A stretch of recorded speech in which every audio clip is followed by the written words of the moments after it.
Penn State fans, since 1985, 40 years ago, an 0-4 team had not beaten a top 10 opponent in FBS college football, and it happened today, and it happened to James Franklin's Penn State Nittany Lions. UCLA behind an interim head coach, an interim defensive coordinator, an interim offensive coordinator, and mind you, a guy who has never been an offensive coordinator in his life came in as the tight ends coach and did a hell of a job today.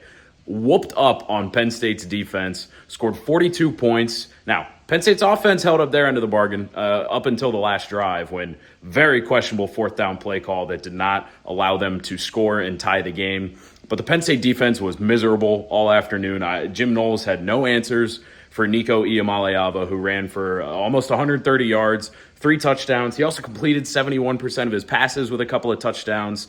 The defense was abysmal, and that is the only way to put it. I thought Drew Aller played probably the best game of the season for himself. And a lot of that came because he was able to use his legs against UCLA's defense.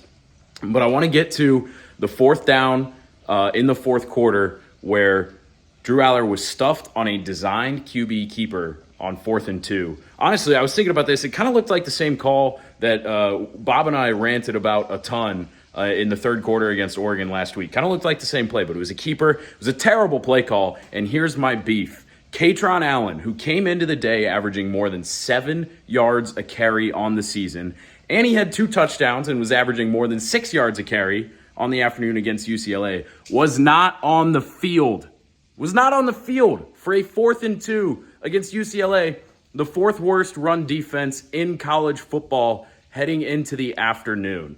I just don't know what to say. Penn State's defense was atrocious. That was the reason they lost this game. It is very clear that Penn State will miss Tony Rojas more than we even could have contextualized coming into this weekend. Dom DeLuca was terrible as the other linebacker across from Amari Campbell. Amari Campbell is still fantastic, but Penn State's got to figure something out at linebacker. I have so many thoughts. I can't get to them all in a 3-minute video for social media, but I just wanted to get some of the big ones out there because this was terrible. Easily the worst loss of James Franklin's career. This tops the 9 overtime one against Illinois years ago. And now we'll see where it goes from here. I mean, playoffs might be out the window. Playoffs are out the window unless you beat Ohio State and Indiana. This is just a disaster. Penn State loses to UCLA. Not good.